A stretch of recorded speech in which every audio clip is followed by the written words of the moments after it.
যে এই 5 দফা দাবি নিয়ে আপনারা শহীদ মিনারে উপস্থিত হয়েছেন, 5 দফা দাবি এবং শক্ত কণ্ঠে বলিষ্ঠ কণ্ঠে বলতেছেন যে শিল্পে বাঁচি শিল্প বাঁচাই, তো এইটার অবস্থান সম্পর্কে জানতে চাচ্ছি। আসলে আমাদের শিল্প এখন আর শিল্প নাই, অন্যদের হয়ে গেছে। আগের শিল্প আর এখনকার শিল্প আকাশ পাতাল ডিফারেন্ট। এটা আসলে শুরু থেকেই হয়ে আসছে। আমরা যখন বিটিভিতে ছোটবেলায় আমি দেখতাম সিনবাদ, আলিফ লালা এসবও কিন্তু ডাবিং করাই ছিল।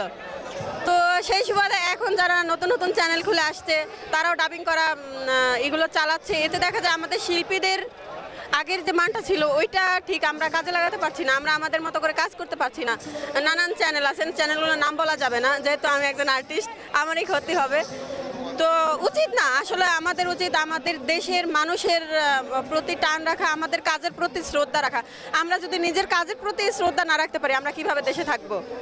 আর আমাদের সবসময় পরদেশিদের উপর একটু চাহিদা বেশি থাকে। যেমন খেলোয়াড়রা যারা আসছে তারাও কিন্তু ভিনদেশি, বাংলাদেশিদের দিয়ে সব খেলা হচ্ছে না। তা আমরা কিন্তু এখনো ভিনদেশিদেরটাই দেখি। আমরা যতই আজকে এখানে মহাসমাবেশ করি আর যাই করি, আমরা ভিনদেশিদেরকেই ভালোবাসি।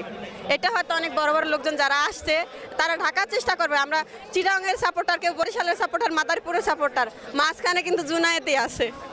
তাই আমি বলবো আমরা আমাদের শিল্পকে ভালোবাসবো, আমাদের শিল্প যাতে আরও উপরে যায়, আমরা নিজেদের সম্মান নিজেদেরই রাখবো। যে সব চ্যানেলে এখন ডাবিংকৃত সিরিয়ালগুলো দেখায়, দয়া করে এগুলো অফ করে আমাদেরকে কাজ করার সুযোগ দিন। আর প্রজন্মকেও অনেক অনেক ধন্যবাদ। আরও সামনে এগিয়ে যান, সেদিনও বলেছি আজকেও বললাম। ভালো থাকবেন।